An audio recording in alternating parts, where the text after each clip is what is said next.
Hello students, I am Monica Soral from MA International School, Nayagaon.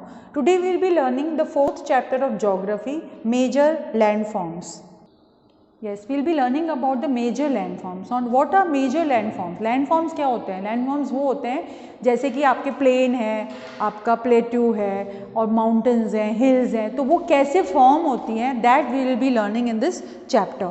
Now see, landforms created by rivers, landforms created by sea waves, landforms created by moving ice, landforms created by wind. इन्हीं के वजह से rivers, sea waves, moving ice, wind की वजह से ये landforms form होते हैं. अब वो कैसे फॉर्म होते हैं? In the previous lesson we have learnt about the endogenic and exogenic forces that lead to the formation of landforms. Weathering and erosion are a part of such forces that help in shaping and modifying the landform features we see on the surface of the earth.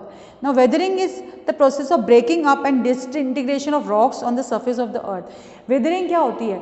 जैसे ही आपकी जैसे forcefully जो wind आएगी या पानी आएगा forcefully और उसको रॉक्स को जब डैश करता है तो वो रॉक्स को क्या करता है? क्रश करते जाता है, बहुत बारीक तरीके से क्रश करता है और जो स्मॉल स्मॉल पार्टिकल्स जो बहते हैं that is caused because of weathering. और उसकी वजह से क्या होता है पता है? वो फोर्स से कभी कभी ना शेप, रॉक का शेप ही चेंज हो जाता है. आपने बहुत बार देखा होगा कि रॉक्स का शेप, जहाँ पर समुद्र है, जहाँ पर ओशन करेंट्स, जहाँ बहुत हैवी वेव्स चलती है, टाइड्स, हाई टाइड्स होती हैं, वहाँ पर आपने शेप्स ऑफ रॉक्स डिफरेंट तरह के देखे होंगे.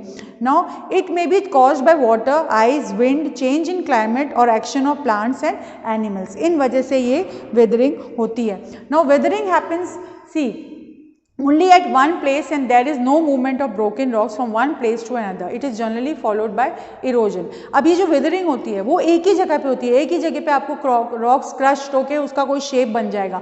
बट जब किसी भी चीज़ का, जैसे वो रॉक्स के छोटे छोटे पार्टिकल्स जब बह के जाते हैं उसको इरोजन बोलते हैं. वो इरोड होके बह जाते हैं, नदी के पानी के साथ, हवा के साथ वो बहते हैं.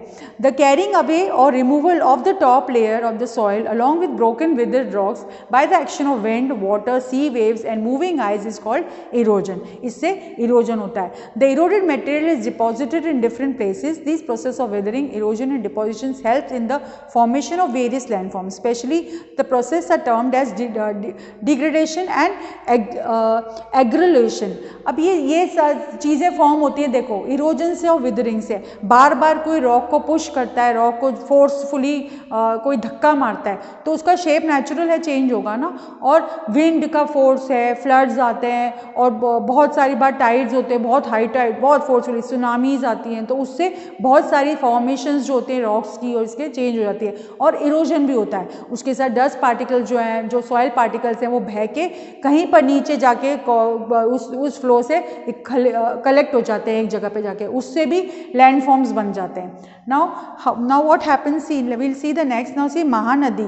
The Mahanadi Delta in India is formed by the network of three major rivers, Mahanadi, and see over here Baitarni. The Mahanadi Delta covers a coastline of 200 kilometers, which stretches from let's see this. One of the delta's high critical conservation areas are Chilka Lake, the largest blackish water. Now this over here is little bit cut, so I'll read it from the book and tell you. Lagoon, Baitarkani, a mangrove forest, and Garimatha habitat of olive ridley. Now over here they are telling you about over here that how these deltas are formed. These were formed because of the force of the river. When the river water flew very heavily, मतलब जब बारिश आती है, जब बाढ़ आती है, जब बहुत आपने देखा होगा, जैसे अपन बोलते हैं द बर्स्ट ऑफ क्लाउड, बादल फट गया, आपने ये वर्ड सुना होगा. उस टाइम पे क्या होता है, बहुत हैवी तरह से वो पानी का जो फ्लो है ना वो नीचे की तरफ बहता हो जाता है. And because of that these formations are formed. Now let's see what happens over here. See, the agents of gradation like wind, water, glaciers, etc. वो down land surfaces carry away the broken fragments. This results in lowering of heights of landforms and is called degradation. ये degradation कैसे होता है? जब wind, water, glacier surfaces broken fragments को जब carry करके जाती है ना, उसको डिग्रेडेशन बोलते हैं. मतलब वो उसको रॉक्स के पार्टिकल्स को या सॉइल को क्रश करती हुई बहुत बारीक तरीके से अपने साथ लेके जाती है, and that is called degradation. Now the rock fragments obtained are deposited in low-lying areas. This results in the increase in the height of these areas. This process is termed as aggradation.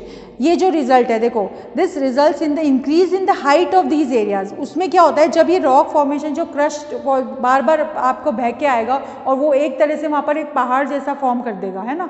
So that area, see increase in the height of that area is called aggradation. वो चीज़ वहाँ पर जाके बढ़ जाती है. Now landforms created by rivers. The earth receives water from rainfall. Some rainwater remains on the surface of the earth and is called surface water, while others sips under the ground and is called groundwater. जो ऊपर rainfall जो जमा हो जाती है surface पे, उसको तो सरफेस वाटर बोलते हैं. और जो अंदर पेनिट्रेट हो जाती है ग्राउंड के अंदर चली जाती है, जो पानी को सोख के ज़मीन पानी के अंदर वाटर को पहुंचा देती है, उसको बोलते हैं हम ground water. The surface water forms small streams called tributaries. ये जो सरफेस वाटर जो ऊपर जमा हो जाती है रेन वाटर, वो बहुत बारीक बारीक ऐसे जैसे अपन के रूट्स टाइप है ना, वो फॉर्म करती है, उसको ट्रिब्यूटरीज बोलते हैं. Many tributaries join to form a river. The origin of a river is called its source from where it flows down a mountain. अब जो स्टार्टिंग ओरिजिन पॉइंट है रिवर का, वो उसको जो सोर्स होता है उसको वो कहाँ पर से स्टार्ट होता है, माउंटेन से स्टार्ट होता है. And it finally flows into a sea और एन ओशन. और वही रिवर का जो फाइनली वो फ्लो होके कहाँ पर जॉइन मिल जाती है, ओशन में या सी में मिल जाती है. Then the place where river meets the sea is called its mouth. और जहाँ पर वो मिलती है रिवर, जहाँ सी में जाके जो मिलती है ना, उस पॉइंट को माउथ कहते हैं. The area drain by a river and its tributaries called river basin. और वो वाला एरिया जहाँ पर ये जो ट्रिब्यूटरीज जो होते हैं, रिवर और ट्रिब्यूटरीज जो ड्रेन करती हैं, उसको रिवर बेसिन बोलते हैं. A river plays a major role in shaping the earth's surface in three ways. Erosion. It erodes the rocks over which it flows. अभी क्या करती है देखो, रिवर मेजर रोल क्या होता है अर्थ सरफेस पे, वो इरोड करती है. जैसे कि जब नदी बह रही है तो वो साइड में जो रॉक्स होती हैं उसको इरोड करती हुई लेके जाती है ना. So that it causes erosion.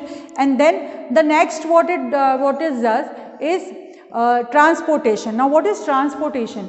Here it transports the eroded material. अब जो eroded material वो ऊपर से माउंटेन की हाइट से जो नदी लेके आती है, रिवर लेके आती है, वो क्या करती है, उसको ट्रांसपोर्ट करती है, वो मटेरियल को ट्रांसपोर्ट करके दूसरी जगह पे ले जाती है. Then deposition. It deposits the eroded material at some other places away from its origin. अब देखो शुरू कहाँ से हुई थी, माउंटेन से, ओरिजिन से, बट वो बहते बहते जब ट्रांसपोर्टेशन हुआ तो it carried, the material was carried and it got deposited in some place. एक जगह पे जाके वो जमा हो गया. उस जगह को वो बिल्कुल अलग जगह पे, जहाँ से मटेरियल आया वहाँ तो था ही नहीं, और अपनी जगह से दूसरी जगह पे जाके वो मटेरियल जमा हो गया. Then course of river. Now what is course of river? The entire direction of course of a river from source to mouth is divided into 3 stages. अब शुरू से जो माउंटेन ओरिजिन पॉइंट से जब वो नीचे तक आ रहा है ना, तो वो डिवाइड होता जाता है. उस डिवीजन को क्या बोलते हैं, देखो अपर कोर्स और यूथ. शुरू हुआ जहाँ से उसको अपर कोर्स यूथ बोलते हैं. मिडिल कोर्स और मिडिल एज. जो मिडिल पार्ट है रिवर का जो फ्लो होते हुए आ रहा है उसको मिडिल एज बोलते हैं और middle course. And lower course और ओल्ड एज मतलब बिल्कुल पॉइंट टिप पे, जब ऊपर से फ्लो ओरिजिन से बिल्कुल पॉइंट पे नीचे आ जाता है, उसको बोलते हैं अपन old age. Each of these stages are marked by specific features of aggradation and degradation depending upon the volume of water in the river and the slope of land. यहाँ पर ये सारी स्टेजेस में वो एग्रेडेशन और degradation करता हुआ आ रहा है. And then it is coming to the slope of the land over that gets accumulated. Upper course में क्या होता है, the upper course of a river is near its origin in the mountains. Here the slope of the land is steep and the river carries less water. यहाँ पर देखो क्या हो रहा है, upper course river is near its origin, mountain के वहाँ पर क्या होता है, स्टीप होता है ना, इस तरह से शेप में होता है, तो वो बहता हुआ नीचे की तरफ आ रहा है. Then thus it flows like a narrow stream at a great speed with high erosive power forming various landforms. अब जब फोर्स से वाटरफ्लो आपने देखा होगा, फोर्स से जब पानी गिर रहा है तो वो क्या कर रहा है, बहुत जोर का, बहुत ज़्यादा इरोजन कर रहा है और वो नीचे की तरफ लैंड की तरफ बहता हुआ आता है. Then the most common one are discussed below. Now we have the common, what the form, see V-shaped valley are formed because of that. A V-shaped valley is narrow and deep with steep sides taking the shape of the letter V. V की तरह वो form हो जाता है, V shape letter की तरह से. It is form when a river erodes the rocks sideways. अगर साइड में से जब इरोड करता है, रिवर नदी बह रही है और वो साइड में से इरोड करती हुई जा रही है ना, तो उसका शेप कैसा हो जाता है, वी शेप होता है। यहाँ से तो वो ऐसे जा रही है और वहाँ जाके पॉइंट पे वो ज्वाइन हो जाती है, तो वो वी शेप बना लेती है। देन